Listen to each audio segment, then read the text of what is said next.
Well, hello to everybody on the line, and thanks for joining us today. Welcome to today's webinar, Best Practices for E-Recruiting. Certain online best practices stands out when it comes to attracting today's savvy students who are online all the time. And in today's webinar, we'll review 5 of the most impactful practices. Here's our agenda for today. Part 1 will consist of going through each of the best practices. There are 5 of them, and each one will be supported by a case example from real-life schools who are out there doing these best practices. Part 2 will turn it over to Texas Tech University. We'll feature an overview of Texas Tech's transformation toward modern online recruiting. You'll learn about the steps they took and the changes they made, both from a systems and staffing perspective, to make effective e-recruiting happen. You also see how this transformation drove real measurable results.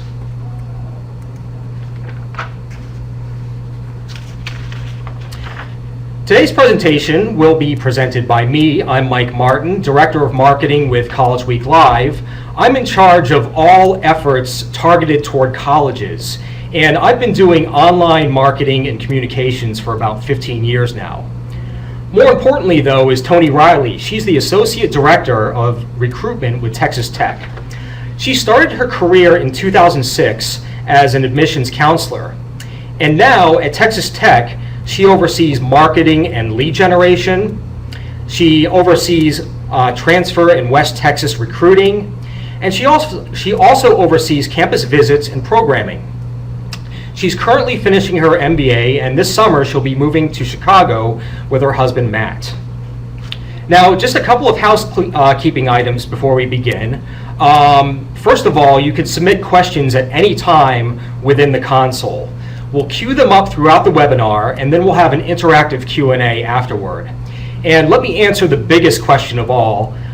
Yes, you will be getting a copy of the presentation afterward, as well as a recorded version of this webinar.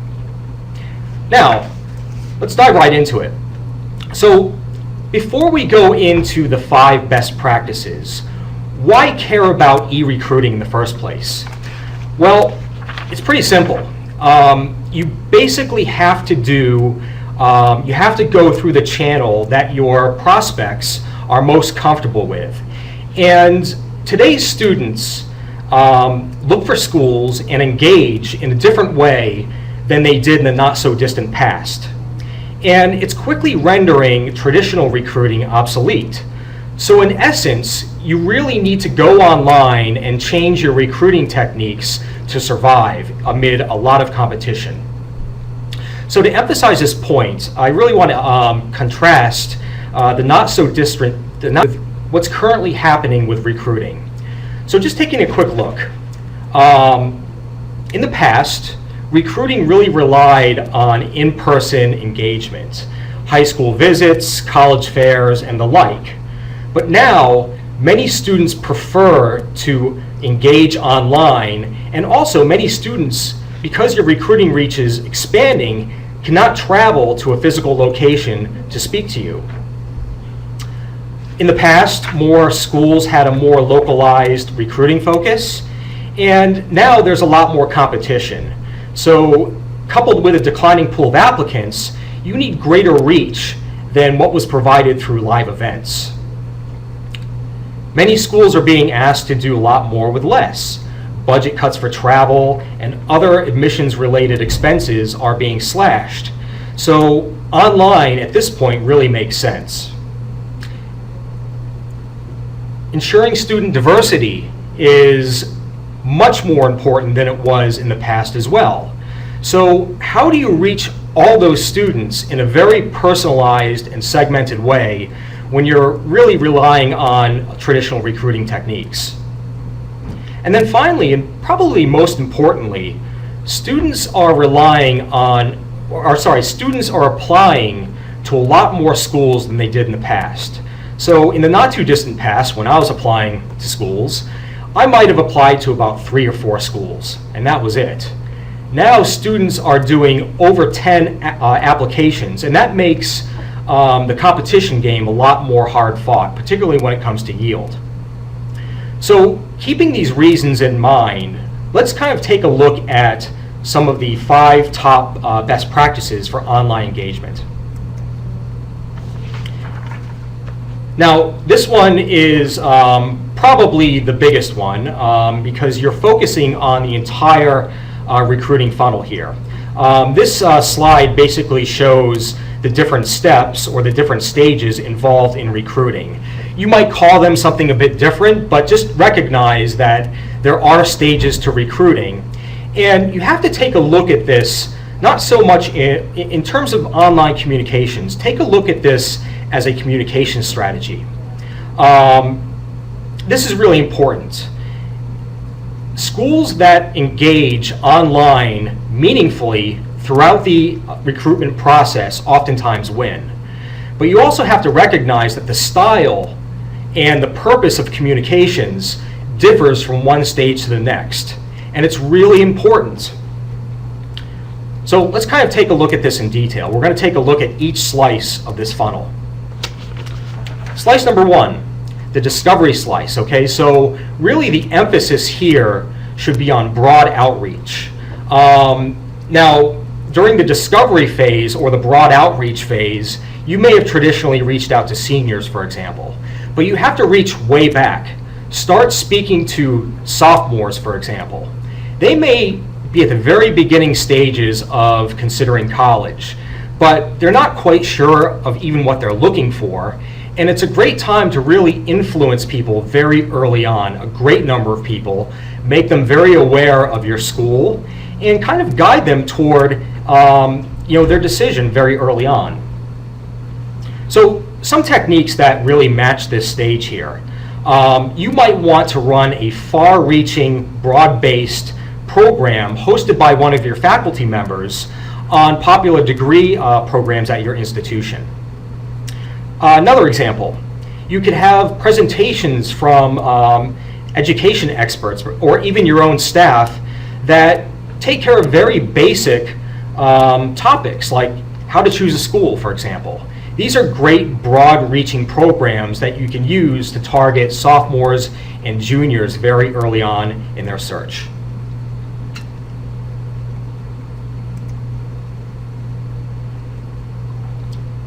Now, the next stage is interested. And by this time, you may have a prospective student's attention. But chances are many other schools are going to have that person's attention as well.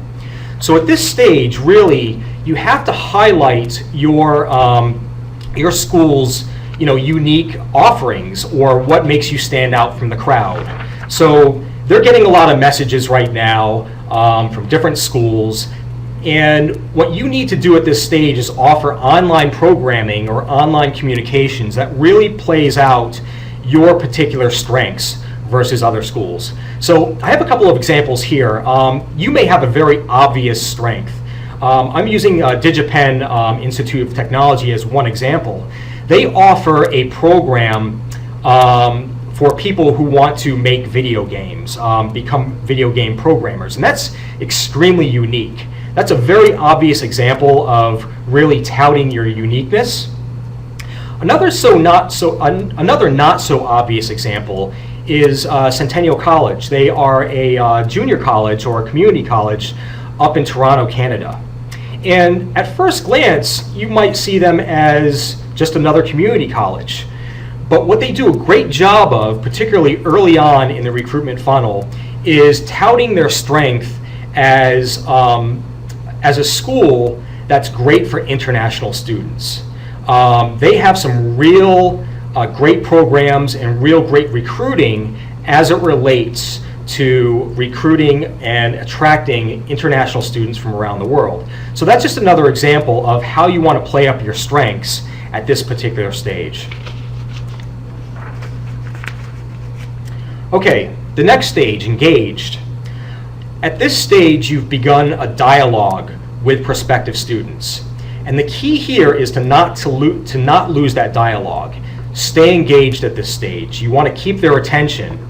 And the way that you're going to do that is through segmentation. Really, you want to segment your crowd or segment your audience and then begin to deliver messages to them that are very relevant. So I have some examples right here.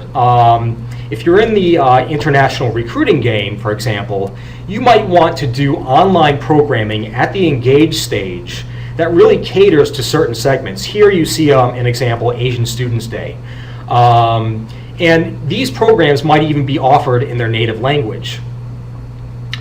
Another example is programming that's really geared toward helping people navigate through the process. You know, these are 3 particular programs. One of them, I'll just use one as an example, is you know, your 5 steps to U.S. study.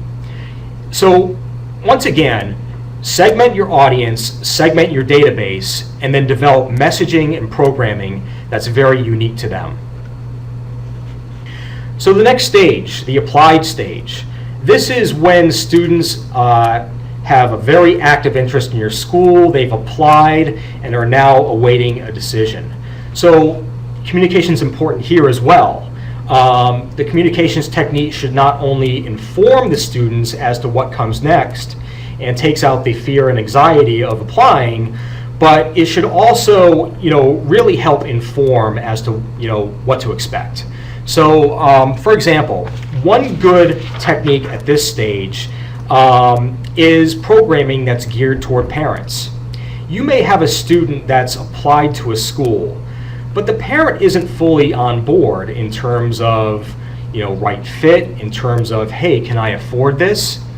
And if you conduct programming geared toward parents at this stage, it's going to help a lot because it takes a lot of the uncertainty out of the parent's mind about that particular student enrolling at that school should that decision come to that.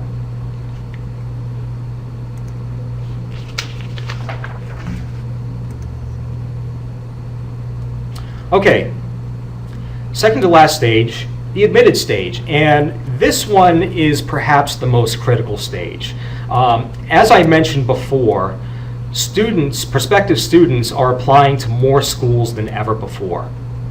And really, it's critical that you stay engaged and you get their attention at the most personalized way at the yield stage. So programming that's highly segmented, highly interactive is key here. This is just one example of an online yield event that the University of Notre Dame conducted for their accepted students. You know, some tips here in terms of programming and how to communicate. Segmented yield events online make a lot of sense. So don't just offer a general yield event. Do one that's geared toward engineering students. Do one that is really catered toward law students. The more personalized and interactive and relevant you make those yield communications, the more likely you are to enroll those students. And this is key because, once again, remember, not all students can make it to a live yield event. So how are you going to take a lot of those students who can't make it and sway their decision? If you're more personalized, if you're more relevant, you have a much better chance of doing that than doing it in a very general way or even live. Okay, and then finally, the enrolled stage. So I want to stress that admissions communications does not stop once the student chooses to attend a school.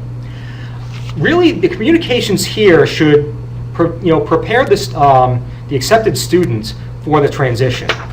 It's really important because what that will do is minimize transfers out later on. So for example, you could hold online orientation sessions. For international students, you could hold programming for cultural and language preparedness. So when they get to this country, they understand what's coming at them, and they also, they're better prepared for the cultural transition and are less likely to transfer out later on. Here's a really good example too. This is a Q&A with Bard College leadership. Basically what they did was they ran an executive panel, if you will, with accepted students and their leadership. And this is really good to do because it takes the people that run the school, the chancellors, the provosts, and it makes them very human in front of students that have been accepted or enrolled, and it's very welcoming. So this is a great example of something that can be used at the later stages to either sway the decision or minimize transfers out by making students feel very welcome. Okay, that was the longest one to get through. This is number 2, and the rest of them should go pretty quickly after this. So practice number 2, personalize your message. I stressed this during the funnel discussion, but I can't emphasize this enough, that today's students expect personalized communications. They've been marketed to all their lives by very savvy marketers. And, what they expect is something that speaks to them. So once again, be able to segment your message, be able to segment your database to speak to a grouping of students' unique needs. Okay, so here are 2 examples of just that. On the left-hand side, I'm going to speak to the one on the left-hand side. This is the University of Idaho's online yield event. But what makes it a bit unique is that they're speaking to a group of students from a certain country in their native language. And they're able to not only communicate a lot better, but also answer cultural specific concerns, questions about easing the transition. And these are actually student ambassadors as well. So they're talking to other peers. And this is really important, and it really works well. On the right-hand side is an example of how Emory University does it. They're a graduate school.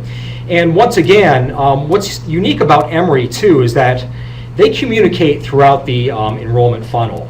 But they also use the feedback very well to tailor their programs. So what they do is they review chat transcripts, they take a look at Q&A sessions, and they use those responses and they use that feedback to tailor their programming a lot better toward their targets and toward their students. So once again, 2 good examples of segmentation and personalizing your message. Okay, practice number 3. Enlist student ambassadors. There's no better way to make a prospective student feel at ease than having them speak to other students who are able to really tell them how it is on campus. So first of all, engaging the student ambassadors are great in the earlier stage to help the prospective student really determine if the school is a right match. But if it is a right match, then those ambassadors can be used to help build the right relationships with the right prospects and get them through the enrollment funnel. Now, my example with this is a really good one. This is Centennial College. Once again, they were presented a little earlier in the program. Community college up in Canada. Their strength is with international recruiting. And what you're seeing here is an example of a team of ambassadors who's speaking to a group of students in their native language to really just answer questions. It's a non-stuffy environment, it's very open, but it works. And this really helps those prospective students get interested in the school, get to know a bit more about it from one of their peers here, and really moves them through the enrollment funnel. So, great example of how to use your student ambassadors. Number 4, encourage questions. Okay, so compared to a live recruiting event, for example, where you might have approachability issues, for example, you're doing things online. Right? So today's students are a lot more likely to open up online and really engage than they are at a live event. Particularly when it comes to sensitive questions or sensitive issues. For example, I can't afford school, or I have a disability, that's something that they don't want to approach somebody live with. They're more comfortable engaging online, and if you provide them the opportunities creatively to ask questions online, then they're going to do it, and you're going to find out a little more about the right student and be able to string them along the enrollment process. So some good examples here. You know, once again, with chat, for example, and you see an example of chat in the upper left-hand corner. Chat's often very useful when it comes to answering this the sensitive questions. You know, because today's students are very apt to engage online, they might be more apt to ask those difficult questions, or something that can be construed as a bit embarrassing, one-on-one with an admissions counselor who's using chat than in person. So using chat to encourage questions definitely works. Both of these schools, Bard College and the University of Melbourne, also use social to their fullest. And you know, it's a great way to engage and bring people in. I alluded to the example of Bard College using, you know, using their leaders to really engage with prospective students and make their faces seem more human and welcoming. It definitely works, and they ran a great program to do just that. And the University of Melbourne uses the social channels like a champ. You know, they definitely, you know, these two examples here invite prospective students to learn more about their school, engage with current students, what have you. You know, so they're using Facebook and Twitter quite a bit to recruit. But you know, they're also, if you take a look at their Facebook page, for example, the University of Melbourne just makes themselves a lot more accessible and a lot more human and high touch by the nature of what they do. You can see exactly what's going on campus. You can see what's new. You can see exactly what students have to say about their school. And opening up on a social channel definitely works, and definitely helps prospective students ask questions because they feel comfortable. Okay, and then practice number 5, and this one, just being a marketer, I like to stress. You have all these online tools. You're doing chat, you might be doing like a video orientation or something like that. The worst thing you can do online is be a dullard. Don't do a dry presentation. Make it very interesting. Be creative. And that way you can stand out from the crowd. So here's a first example. Bath Spa University, they used themed programming to attract students of a certain major. So what they did here actually is, rather than just do programming from a desk like I'm doing right now, they actually what they were promoting was their theater program, right? They wanted to find prospective students who are interested in theater, and they actually did it from the stage. So they had a professor there. They also had 3 theater students, and what prospective students got to see was really the major or the area of concentration in action. So using that themed programming definitely works because it's interesting. They can see what really goes on at Bath Spa University. The other thing you might want to try is using interesting campus locations. So the University of Florida has actually done programming from their forensics lab. Might sound a bit gruesome, but in order to give prospective students a real look at what goes on inside the University of Florida's lab, they just did it from that location. And it works great because it can get their mind around exactly what to expect, exactly what they're going to do at school. So those are the 5 best practices. At this time, we're going to go into Texas Tech's own journey of online engagement. So Tony, take it away. Thanks so much, Mike. As Mike mentioned earlier, my name is Tony Riley. I'm the Associate Director here at Texas Tech University, specifically within undergraduate admissions. And so what I'm going to walk you guys through today is examples of what Tech has done within e-recruitment. By no means are we perfect, but I do think that we've made some great strides over the past couple years, and so I'm going to share that with you guys today. So to give you an idea of what we'll be looking at for Texas Tech is I'm going to give you some of our history at the university. I think it's important to note that recruitment strategies vary drastically by university because it depends on a lot of different things that you're going for. Your goals, your size, just everything that makes you unique in your university. Then we're going to talk about our planning, so how we got to where we are today and what we decided was important to us.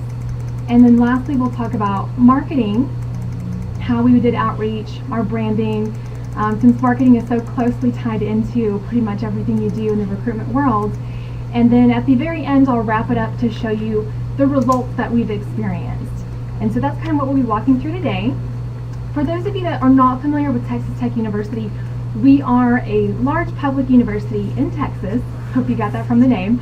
We have over 33,000 students, and that comprises our undergraduate students, which is about 28,000, and then that's our law school as well as our graduate school. In addition to that, we have a health sciences center with pharmacy, the School of Medicine, nursing, you name it, but that's on the same campus but a separate system, so it is a pretty large system within the state of Texas.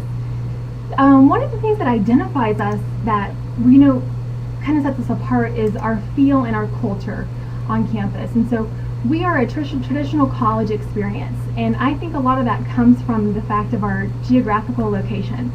If you guys are familiar with Texas, you realize it's a big state, a lot of miles to cover. And I have a map to show you here in just a second where we're located, but we are 5 to 6 hours drive from the nearest large metroplex like Dallas or Austin or San Antonio.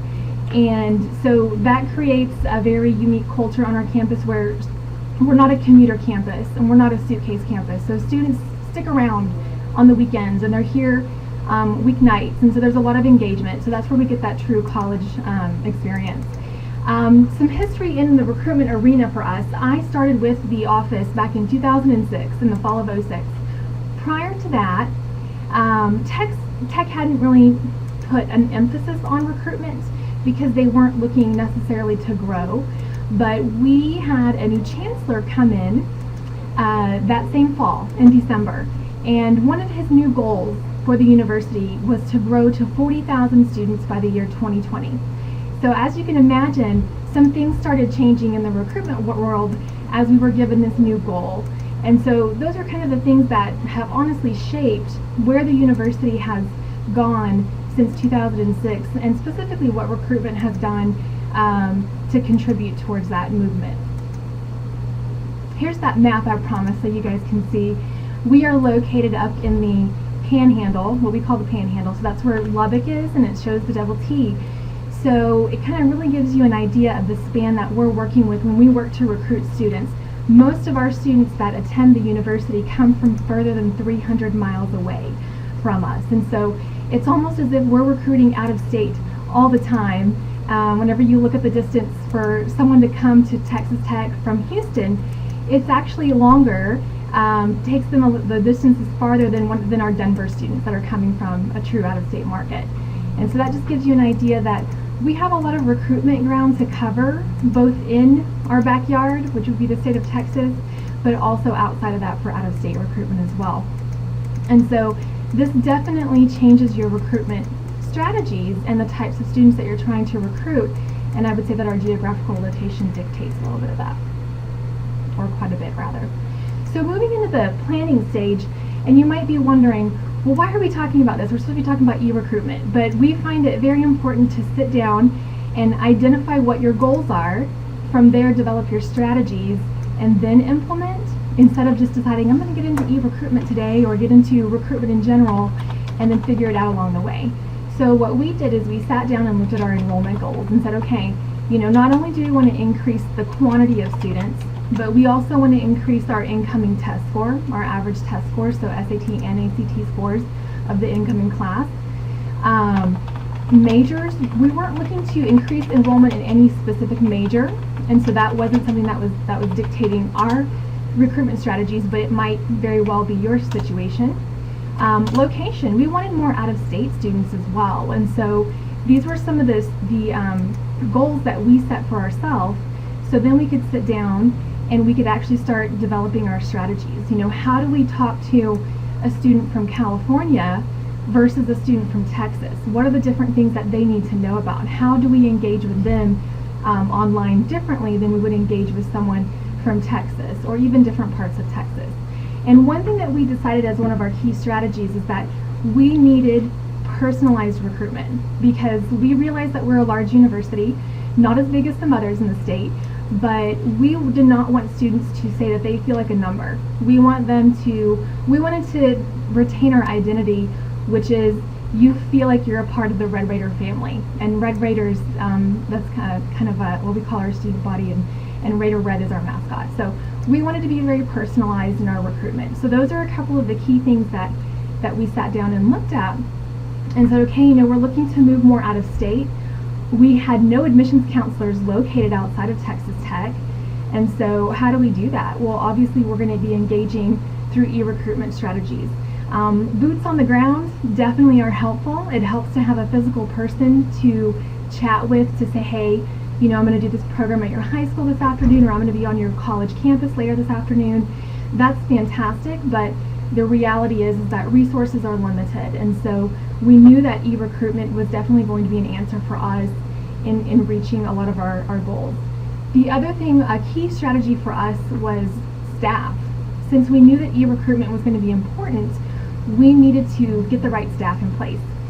And so I put this picture up here because to me it symbolizes in my mind, if you guys have ever heard, you need the right people on the bus and you need those people in the right seats on the bus. And so really that just speaks to org development, org structure, how are you organizing your staff and really maximizing what you have, the resources that you have. So just within the e-recruitment world is where I'm focusing here, but I meet with our director as well as our assistant director, and we talk about, what are our strategies going to be regarding marketing. E-recruitment obviously is a factor in there. And then we have a marketing supervisor that I then work with along with our assistant director of marketing. And he is actually in charge of our social media. He's in charge of College Week Live for us. And so we'll have strategy meetings, but he is our social media guy. He heads up our social media committee. He puts together the calendar, the planning. I'll show you guys a little bit of what that looks like here in a minute. And then he also has interns. We realize that we need more help, and so we wrote up a proposal and worked with some of our colleges on campus, specifically in media and communication, and with those professors to say, hey, we would love to have some interns. And so we developed positions for unpaid internships. We were trying to stretch the budget as much as possible. So that kind of gives you the idea of org structure for us. So we also have interns on campus that work with social media, that do some of our web content, and they also serve whenever we host the events on campus.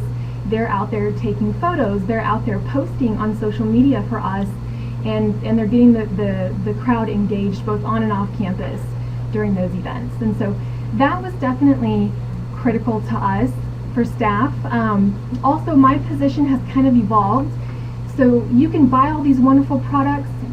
Texas Tech obviously works with College Week Live, but if you don't have people that are going to use them in the office, then you might sit back and look at your ROI reports and say, oh, well, this vendor or this partnership really isn't productive for us because we're not seeing any results. Well, we realized that before or prior to our org structure the way it is now, we weren't maximizing the products that the vendors were delivering. And so a lot of that responsibility was on our shoulders of, yes, we purchased this product, but nobody was really using it and sitting back and planning the way they should have been. And I'll have an example of where we started with College Week Live and now kind of where we're at today too. a little bit later in the slides, but I will point that this staff and reorganization and org structure has definitely helped us out. So since we knew our goals, we planned, we sat down, we put staff in the right positions, and then we clearly outlined those positions, we can now move on to marketing. And so one of the things that's important for us, you guys will notice this is an example of how an event is going on through College Week Live, and we also want people to know that Texas Tech is going to be there. And so we understand that College Week Live is going to send out the advertisement on their side, but we want students to recognize Texas Tech. So we send similar HTMLs through our funnel to students that have already reached out to us, obviously if they're in their funnel, or their purchase names at that point. And we brand this with Texas Tech because branding is very important to us. We want them to know the double T. That's our symbol. We want them to know the seal, which is that first picture in the top left. We want them to be able to recognize Texas Tech. And when I say consistency among platforms, that means that when a student picks up a print piece or receives an email or engages with us online through chat, they should be able to know that it's Texas Tech in every single interaction. So we want consistency among our marketing platforms. And so we made sure that if something was going out electronically, because it's way too easy for things to just go out electronically sometimes without people taking a second look, we wanted to make sure that when things are going out electronically, that it looks like Texas Tech and that it feels like Texas Tech. And then beyond that, outreach. Outreach is really important for us. We needed to reach students. And so we obviously do our own outreach whenever we're partnering with College Week Live for advertising events, but we're going to do our job on our part to also market whatever event we're hosting, instead of just relying on College Week Live to do everything for us or any other vendor that we may be working with to be able to advertise an event that we're doing online. And so we are definitely going to push on the outreach as well. And then the one thing that's definitely important for us is the communication flow. I'm not going to put our communication flow up on the screen because, first of all, it would give you a headache. It's an Excel sheet that just goes on and on and on forever. But I'm going to kind of give you snapshots of what it looks like for us. But we sit back and analyze our communication flow and we say, okay, this print piece is going out at this time. This is its purpose. How can e-recruitment complement this print piece? Or how does an electronic piece or an online chat make sense at this time during the year? So I put that out there to say, you may have things that happen in the virtual world, sometimes that are out of your control, but I am back on my end, so I hope that you guys can see me. Okay, perfect. I think I'm hearing confirmation that I'm back. Sorry about that, you guys. You never know what's going to happen in the e-recruitment world, I will tell you that. So back on the communication flow, just my point there is that it's important that they sync up. Your print, your HTML, your social media, anything that you're doing should actually complement each other instead of being in a disconnect. So Mike mentioned earlier to be engaging and be dynamic, and so I know that this piece is a little bit difficult to see with all that red on the background, but this is a piece that we recently sent out in print where we wanted students to engage. This is a yield piece for us, so that means that we're sending it to admitted students, to engage admitted students to actually commit to the university. So for us, yield means enrolling that student, that final piece. They're at that final stage where we need them to enroll now because they've jumped through all the hurdles to apply and finally receive acceptance. So now we need them to sign up for orientation and housing and enroll. So this is a piece where we sent out to them, said, hey, show us where like fun pictures of your mustache. And so Raider Red, that's our mascot in one of the pictures, he has a very pronounced mustache. So in this piece, they could do that. They had a mustache that came with it. We also complemented this with social media, so we could have them hashtag I'm a Red Raider with their pictures, so we could have that feed going on.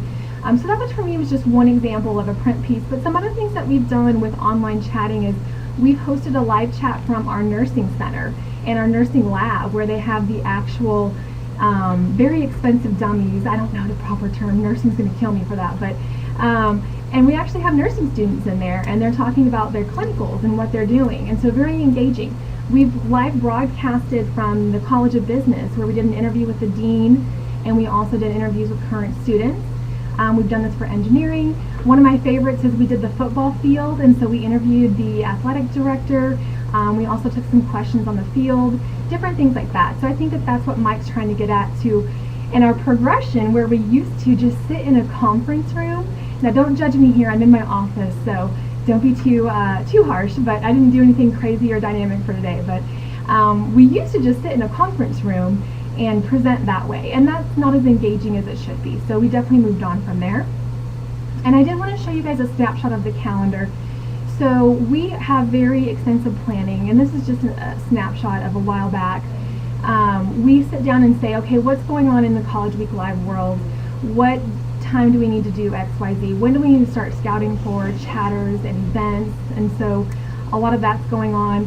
We're going to reach out to different departments on campus. So if we're going to talk about Transfer Day, then we're going to invite transfer ambassadors who are students that have transferred to Texas Tech and work with the university in recruitment. We're going to invite them to come and share their stories. And so there's a lot of planning that is involved.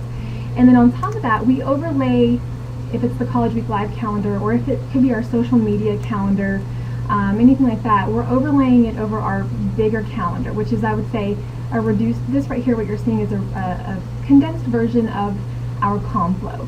So when is this piece dropping? What events are we having? You know, what holidays are coming up? What's the phone team doing at this time? So everybody kind of knows and we're on the same page, and it kind of makes sense whenever we're doing that planning. Otherwise, you've got way too many people doing way too many things, and sometimes they're going in different directions. So we found this to be helpful for us for planning. All of this to say, one of the other things I do want to mention that we've maximized as far as personalized goes, whenever we do the calendar planning, is, you know, if we used to, within College Week Live, just do the events that they hosted, which would be, hey, you know, today we're hosting Transfer Day and we have guest speakers.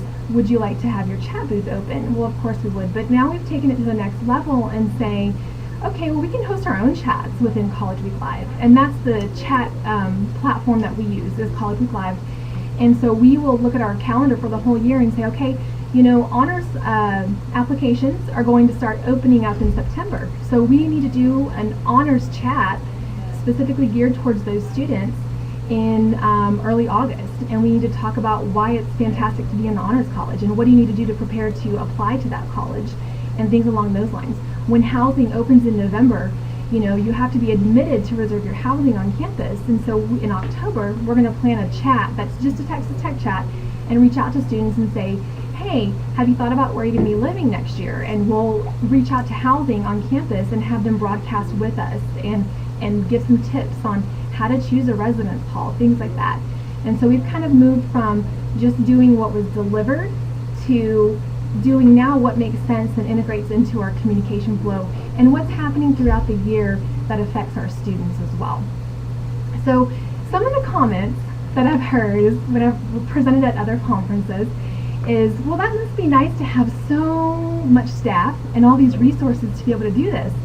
And I will say it's very nice to have support from our upper administration, because we're not talking about completely cheap adventures here. However, what I will say there is that the results speak for themselves. So yes, I'm going to ask for resources and staff, but I'm going to show to you that it's working and our plan is working. And so we constantly run reports to track the progress of where we're at and adapt strategies if we're not where we need to be. We're analyzing the composition of our funnel. You know, what's going on with California? Do we need more California students? What can we do quickly to engage those students? I know that we had XYZ planned, but we need to change gears all of a sudden. So that's going on constantly. And then how are our vendor services performing? You know, if something's not performing the way it should be in our e-recruitment world or in any other world, you know, I'm going to get on the phone with that vendor and say, hey, what ideas do you have? Because something needs to change here. So it's constant progress and brainstorming through doing that. And so when you look at the results, they kind of speak for themselves. And so I'm going to show you some of our results. 55% of students, this is the yield rate. So for us, students that actually confirm and enroll, that have engaged with us through College Week Live. On top of that, it's not just a chat service for us, but we also get new leads, because if we're participating in an event that they're hosting, a student may drop into our chat room that maybe hadn't considered Texas Tech before or had never let us know, and I hadn't purchased their names previously through other manners. And so obviously the results speak for themselves, but one of the things that we're incredibly proud of right now is our funnel. And so I'm giving you a snapshot of what our funnel looks like, our admissions funnel looks like for the fall, and I pulled this just last week. And so it's actually looks even better today. I pulled it up today. It's something that we look at every day and where we're at. But as you can see, prospects are down 10%, and that means money. That means that we have saved money by purchasing fewer names. However, students that have inquired and are interested in tech, that's up 8%. Our applications are up 11%. Our admits are up 13%, and our confirmed or enrolled for orientation, that means that they've signed up for orientation or housing, is up 25%. And so enrolled is TBD at this point. Everybody is very excited to see what's going to happen this fall, but that kind of gives you an idea that obviously something that we're doing is working. We think it's a lot of things combined, and it definitely has to do with e-recruitment and making sure that our marketing efforts and everything is working together. Everything's not siloed. So the recruiters that are out on the ground know what we're doing. The managers know what we're doing. Processing knows what we're doing. They know when to expect an influx of applications. And so it's all the systems working together and talking to each other. So I know it's kind of wrapping up there quickly at the end, but now I'm going to hand it over to Mike. I know that you guys have been sending questions in, and so we're going to start answering some of those questions. So I'm going to hand it back over to Mike so we can work on those questions that you guys may have. Okay, so yeah, thank you, Tony. And we got a few questions in. I'm just going to start in on them. This one relates to chat. And the question is, are there recommended hours that you should chat with students, or do you find that certain hours work better than others when it comes to chat? Absolutely. I would say it depends on your market. And so what you're looking at there is going to be chatting internationally. If you are, you should take into account the time difference. Our office is not in charge of international recruitment, and so we don't do that. But what we do take into account is, okay, if we're trying to reach high school students, clearly a 9 a.m. presentation might not be the best thing to do, or a 9 a.m. chat. So we try and do the 4 p.m. to 7 p.m., sometime in that range where you get the afternoon. And that's worked out pretty well for us regarding high school students when we're trying to engage with them. Transfer students are a little bit trickier just because their schedules can be all over the place, and so we tend to stick with that 4 to 7 p.m. time frame on our end. Great. Okay, so we actually got several earlier on in the chat transcript. We got several questions, basic questions about what a yield event is. And I think this one is best answered in the, I think what they meant was, what does a yield event online mean?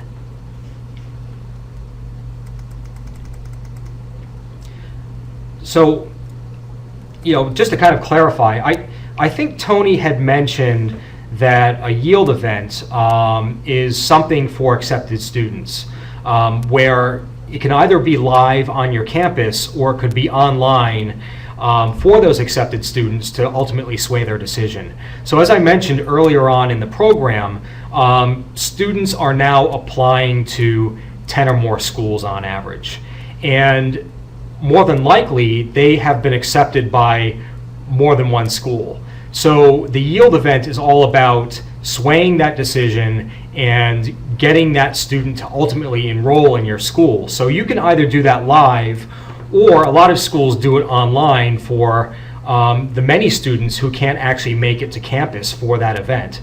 Once again, the more you personalize the yield event, the more you give it a human face online, the more you're able to influence that decision and get them to enroll. Okay, another question here. This one's for you, Tony.